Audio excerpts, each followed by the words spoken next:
Esto me pasó hace muchos años, cuando todavía estábamos en la prepa y nuestra vida giraba alrededor de cualquier excusa para salir de noche sin rumbo. Éramos ese tipo de adolescentes que no necesitaban una fiesta, ni alcohol, ni nada por el estilo. Nos bastaba con sentir el aire frío entrando por las ventanas del coche, la música sonando bajito y la carretera adelante, un espacio completamente nuestro. En ese entonces, mis amigas y yo teníamos la costumbre de manejar por caminos rurales a altas horas de la noche, como si la oscuridad nos diera permiso de existir de otra manera, más libres, menos juzgadas, menos conscientes del tiempo. Recuerdo que esa época era un escape. Las tareas, los problemas familiares, los pleitos entre compañeros, los exámenes, todo quedaba atrás cada vez que tomábamos uno de esos caminos. A veces íbamos tres o cuatro, otras veces solo un par, dependiendo de quién podía salir sin que sus papás se pusieran estrictos. Y aunque ahora, con los años, suene hasta irresponsable, la verdad es que nunca hacíamos nada malo. Solo nos gustaba estar fuera, lejos de la ciudad, de las luces, de la sensación de que siempre había alguien observando. Pero esa noche en particular fue diferente. No lo parecía al principio. Era una noche común, lo suficientemente fresca para que el vidrio se empañara si respirábamos fuerte, y lo suficientemente clara como para que las estrellas se notaran entre las nubes. Solo éramos mi amiga y yo, porque las demás no pudieron salir. Ella manejaba, como siempre, porque decía que yo frenaba muy de golpe. Íbamos platicando de cosas sin importancia, chismes de la escuela, sueños, tonterías, y cada tanto poníamos una canción distinta, buscando qué nos quedaba bien con el ambiente del camino. Ese tramo de carretera lo conocíamos bien, lo habíamos recorrido tantas veces que hasta podíamos anticipar dónde había un bache, dónde el pavimento cambiaba de color, o en qué curva solía atravesarse un conejo. Era un camino casi completamente recto, rodeado de pastizales secos y algunos árboles aislados que parecían aún más solitarios en medio de la noche. Y aún así, por alguna razón, esa noche se sentía más desierta que de costumbre, como si ni los animales quisieran salir. La música estaba sonando apenas, muy bajita, solo para que nos acompañara sin distraernos. Yo estaba viendo por la ventana, siguiendo con la vista cómo las luces del coche se perdían en el reflejo del pasto, cuando noté que mi amiga dejó de hablar en seco. No fue algo que dijera, fue el silencio repentino, como si hubiera visto algo que no quería procesar. Apenas iba a preguntarle qué pasaba cuando sentí como el aire dentro del coche se volvió pesado, como si algo hubiera cambiado afuera de un momento a otro. Entonces la vi, una mujer, de pie, en medio de la carretera. La vi tan claramente como veo cualquier persona caminando hacia mí a plena luz del día. Estaba justo delante del coche, inmóvil, mirando hacia nuestro lado. No puedo describir su rostro, no porque fuera difuso o borroso, sino porque mi cerebro no estaba listo para prestarle atención a los detalles. Solo recuerdo la figura completa, en la silueta iluminada por los faros, como si llevara algo parecido a un vestido o una bata larga que se movía ligeramente con el viento, aunque no estoy segura de que hubiera viento. Lo único que supe es que no había manera de evitar atropellarla. El grito que soltamos las dos fue instintivo, seco, desesperado. Mi amiga dio un volantazo con tanta fuerza que el coche prácticamente saltó hacia un lado y al mismo tiempo pisó el freno como si quisiera arrancarlo del suelo. Los cinturones nos cortaron el pecho del golpe y el coche quedó completamente atravesado, como si se hubiera detenido justo a medio giro. Yo sentí que todo mi cuerpo temblaba por la adrenalina y lo primero que pensé fue, la golpeamos, porque la distancia era imposible, estaba demasiado cerca.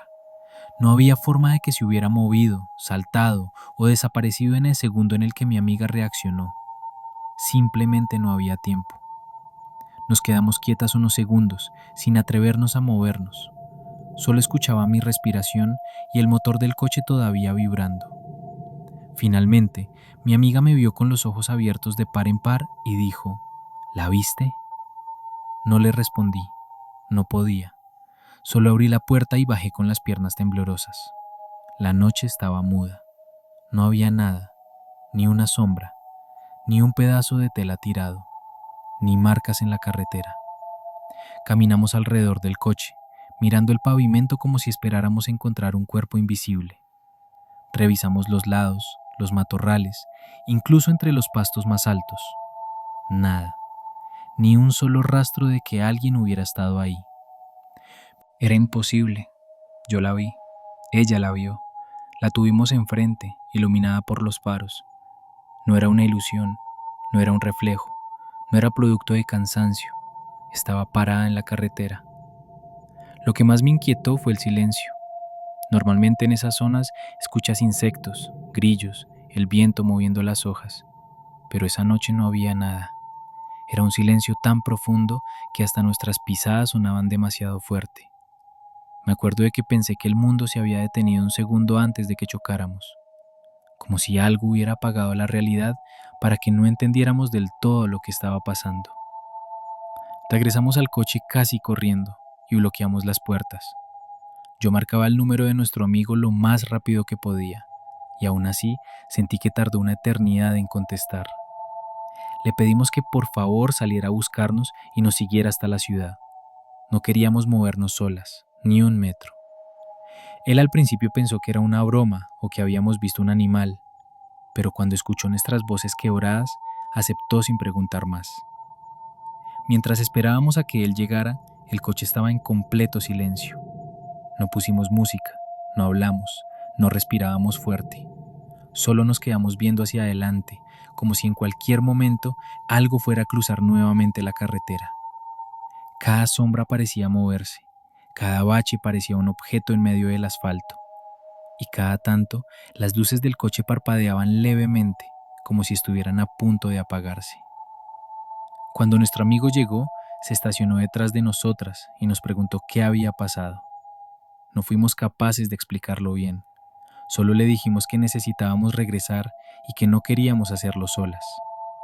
Él manejó detrás de nosotras todo el camino, manteniéndose a una distancia corta, con las luces altas para iluminarnos. Yo iba mirando por el retrovisor constantemente, asegurándome de que siguiera ahí, como si incluso él pudiera desaparecer si parpadeaba demasiado tiempo. El camino de regreso se sintió interminable. Nunca había sentido tanto miedo. No era miedo a un fantasma, ni a una persona, ni a un accidente. Era un miedo más profundo, de esos que no sabes de dónde salen, pero que te hacen sentir como si algo te estuviera observando desde la oscuridad, caminando junto al coche sin que puedas verlo. Toda la carretera parecía diferente, más estrecha, más negra, más hostil, como si ya no perteneciera al mismo mundo que habíamos recorrido tantas veces. Cuando por fin llegamos a la ciudad, las luces de las calles se sintieron como un abrazo. Pero aún así no hablamos del tema, ni esa noche ni los días siguientes. Era como si las dos supiéramos que decirlo en voz alta lo hacía más real y al mismo tiempo más incomprensible. Han pasado más de 15 años desde ese momento. He vuelto a manejar por esa zona muchas veces, incluso de noche, intentando convencerme de que lo que vimos tuvo una explicación lógica. Pero cada vez que paso por ahí, aunque vaya acompañada, aunque vaya de día, aunque la carretera esté llena de coches, siento que algo de aquella noche sigue pegado a mí, como si una parte de mí se hubiera quedado allá, en medio de ese tramo silencioso, donde una mujer apareció de la nada y desapareció igual de rápido. A veces cuento la historia y me tiemblan las manos. A veces ni siquiera puedo terminarla sin que se me llenen los ojos de lágrimas. Porque no fue una visión, no fue un malentendido, no fue una sombra confundida con una persona. Fue algo que vimos las dos, algo que estuvo ahí, algo que no debió haber desaparecido. Y aún hoy, después de tantos años, me sigue dando el mismo miedo, como si aquella noche no hubiera terminado del todo, como si, en algún rincón oscuro de mi memoria, esa mujer todavía estuviera de pie en medio de la carretera, esperándonos.